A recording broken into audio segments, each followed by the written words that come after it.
কবি জীবনানন্দ দাশ বাংলা সাহিত্যের ইতিহাসে এক অনন্য কবি। জীবনানন্দ দাশ ছিলেন বিংশ শতাব্দীর আধুনিক বাংলা কবিদের মধ্যে অন্যতম, যিনি জন্মগ্রহণ করেছেন বাংলাদেশের বরিশাল আর মৃত্যু হয়েছে ভারতের কলকাতা। দুই বাংলার এই কবিকে প্রধানত রূপসী বাংলার কবি বলা হয়, তবে তাকে শুদ্ধতম কবি, নির্জনতার কবি এবং প্রকৃতির কবি হিসেবেও অভিহিত করা হয়। তার কবিতায় বাংলা প্রকৃতি, নিসর্গ এবং প্রেম অসাধারণ রূপকল্পের সাথে ফুটে উঠেছে। আমার আজকের ভিডিও রূপসী বাংলার কবি জীবনানন্দ দাশকে নিয়ে, আর তাই আমি এখন আছি সেই ধানসিঁড়ি নদীর তীরে। এই ধানসিঁড়ি নদীটি তার কবিতায় অসংখ্যবার উঠে এসেছে। আবার আসিব ফিরে ধানসিঁড়িটির তীরে এই বাংলায়। তার জীবনের আনন্দ, বেদনা, হাহাকার, অর্থকষ্ট, সংসার জীবন, প্রেম, বিরহ সবকিছু থাকবে আমার আজকের এই ভিডিওতে। আসসালামু আলাইকুম, আমি সোমা আফরোজ, আপনাদের স্বাগত জানাচ্ছি আমার আরেকটি নতুন ভিডিওতে। আমি এখন আছি ঝালকাঠি জেলার গাবখান সেতুতে, যাব জীবনানন্দ দাশের বাড়ি।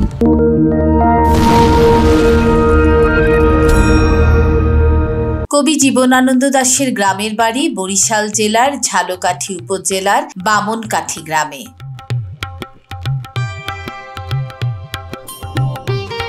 বরিশাল শহর থেকে ঝালকাঠি এসে আমি এখন যাচ্ছি বামনকাঠি গ্রামে।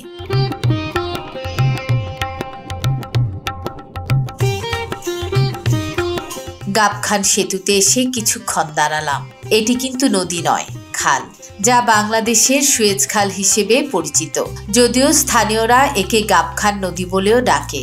গাবখান খাল বাংলাদেশের পিরোজপুর জেলার সাথে ঝালকাঠি জেলাকে সংযোগ করেছে। পিরোজপুর জেলার সন্ধ্যা নদীর সাথে ঝালকাঠি জেলার সুগন্ধা নদীকে সংযুক্ত করতে 1918 সালে ব্রিটিশ আমলে এই খালটি খনন করা হয়েছিল। এই খালের দৈর্ঘ্য 18 কিলোমিটার। 1950 সালে মোংলা বন্দর প্রতিষ্ঠার পর চ্যানেলটি আন্তর্জাতিক নৌপথ হিসেবেও ব্যবহৃত হচ্ছে। এই কৃত্রিম জলপথের উপর 2002 সালে বাংলাদেশের উচ্চতম পঞ্চম বাংলাদেশ চীন মৈত্রী এই সেতুটি নির্মিত হয়, যে সেতুটি গাবখান সেতু নামেও পরিচিত।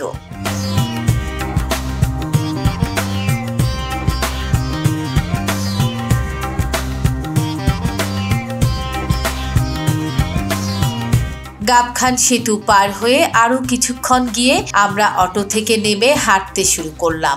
মেইন রোড রেখে গ্রামের পথ ধরে আমাদের অনেকটুকু যেতে হবে। পাটখড়ি দিয়ে ঘেরাও করে পান চাষ হচ্ছে। এটা পানের বরজ।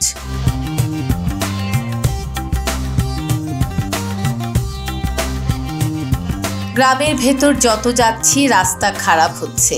আশেপাশে ঘরবাড়ি থাকলেও কোনো মানুষের দেখা পাচ্ছি না। আর কত দূর যে যেতে হবে বুঝতে পারছি না।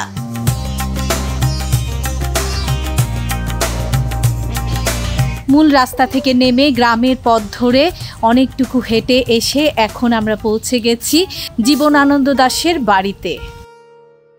ঢুকতেই এখানে রয়েছে কবি জীবনানন্দ দাশ সংগ্রহশালা ও পাঠাগার। আশেপাশে কোনো মানুষজন নেই, এখনো এটি চালু হয়নি।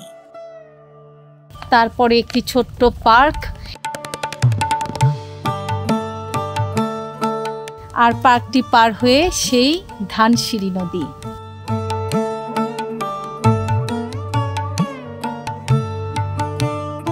ধানসিঁড়ি নদীর পাড়ে বাংলাদেশ পানি উন্নয়ন বোর্ডের একটি ফলক দেখতে পেলাম।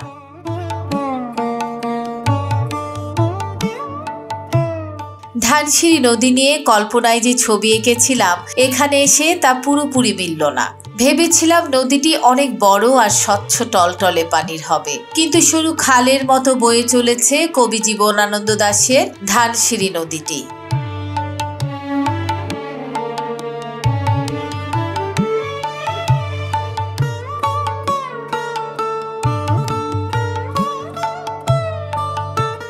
আমি এখন যে ছোট্ট ব্রিজটির উপর দাঁড়িয়ে আছি, এই ব্রিজটি হচ্ছে সেই ধানসিঁড়ি নদীর উপর, যে ধানসিঁড়ি নদীর কথা আমরা পড়েছি জীবনানন্দ দাশের কবিতায়। এই সেই ধানসিঁড়ি নদী।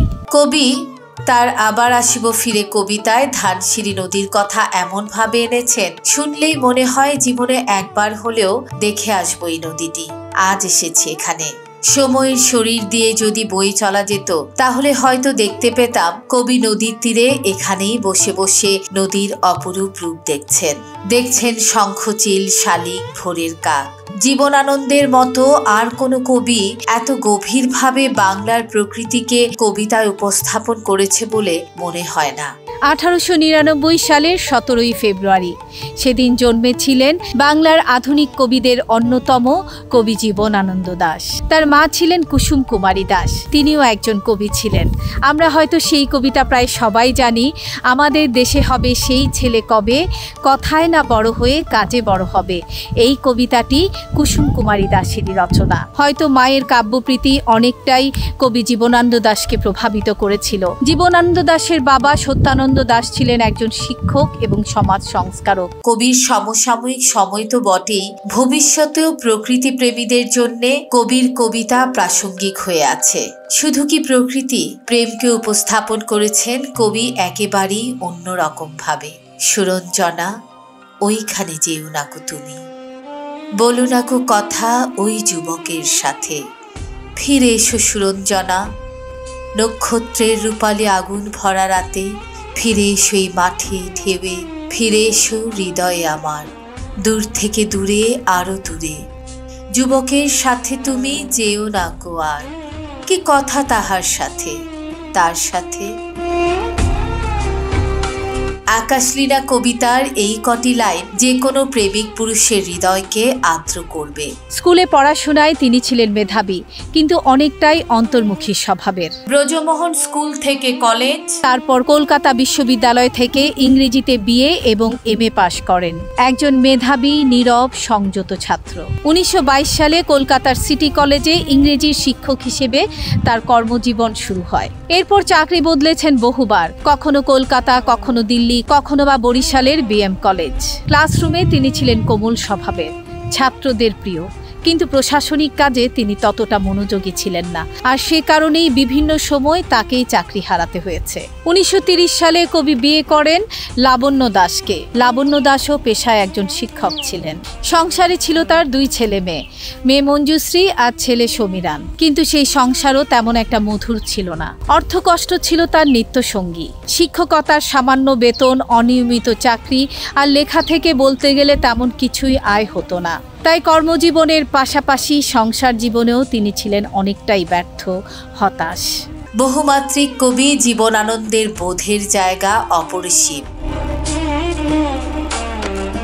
আলো অন্ধকারে যায়, মাথার ভিতরে স্বপ্ন নয় কোন এক বোধ কাজ করে। স্বপ্ন নয়, শান্তি নয়, ভালোবাসা নয়, হৃদয়ের মাঝে এক বোধ জন্ম লয়। আমি তারে পারি না এড়াতে, সে আমার হাতে রাখে হাত। সব কাজ তুচ্ছ হয়, পণ্ড মনে হয়। সব চিন্তা প্রার্থনার সকল সময় শূন্য মনে হয়, শূন্য মনে হয়। এরকম ভাবে কে আর কবে লিখতে পেরেছে, বলতে পেরেছে?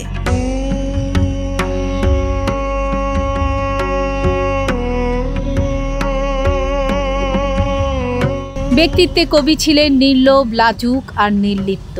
সাহিত্যের আলোচনায় তিনি কখনো আলোচনার কেন্দ্র হতেন না, অথচ তার লেখা নিঃশব্দে বদলে দিচ্ছিল বাংলা কবিতার ভাষা।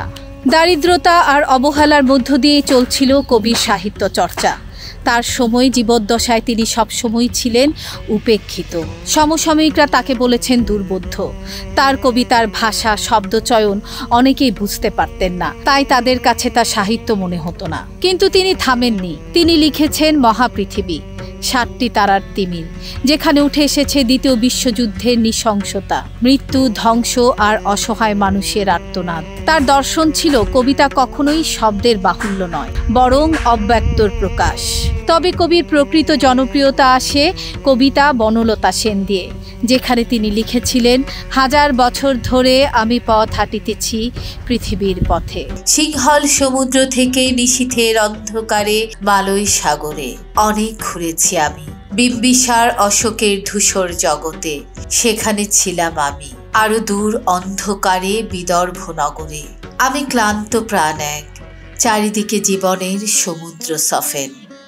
আমারে দুদণ্ড শান্তি দিয়েছিল নাটোরের বনলতা সেন।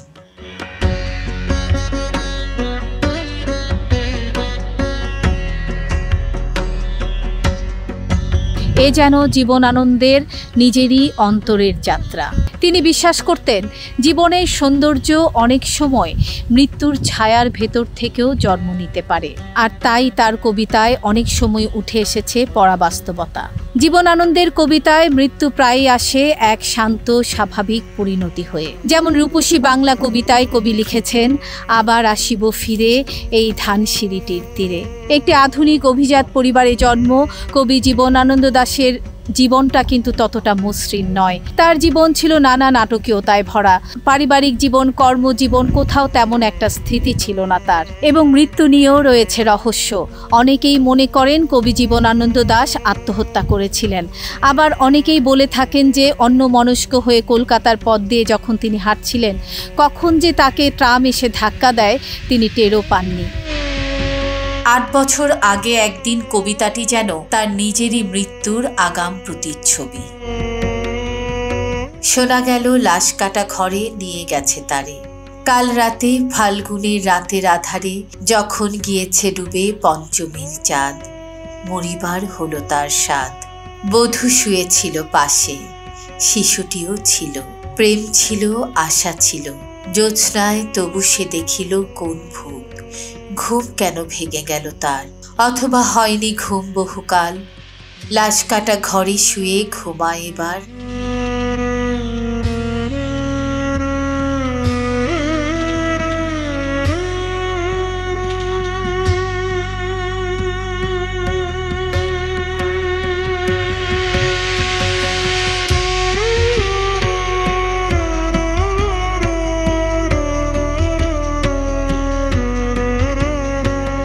1954 সালের 14ই অক্টোবর কলকাতায় গাড়িয়াহাটার রোড পার হচ্ছিলেন তিনি। হঠাৎ করে ট্রামের ধাক্কায় গুরুতর আহত হয়ে ভর্তি হন শম্ভুনাথ হসপিটালে। 8 দিন পর 1954 সালের 22 অক্টোবর অল্প কিছু পরিচিতদের উপস্থিতিতে রাত 11টার সময় তিনি চিরবিদায় নেন। তখন তার বয়স হয়েছিল মাত্র 55 বছর। কবি জীবনানন্দ দাশ আধুনিক বাংলা কবিতার এক স্বতন্ত্র ধারা প্রতিষ্ঠা করেছিলেন। রবীন্দ্র পরবর্তী যুগে তিনি বাংলা কবিতায় যে নতুন স্রোত বইয়ে দিয়েছিলেন তা কেবল বাংলা সাহিত্যকেই সমৃদ্ধ করেনি, বরং বিশ্ব কবিতার সঙ্গেও বাংলাকে যুক্ত করেছে নতুনভাবে। জীবনানন্দ দাশ চলে গেলেও তার লেখা রয়ে গেছে, তার কবিতার প্রতিটি শব্দ রয়ে গেছে আমাদের হৃদয়ে। আছে রূপসী বাংলার সবুজ মাঠ, ধানসিঁড়ি নদীর বয়ে চলা নীরব জল, আর নাটোরের বনলতা সেনের চোখের শান্তি।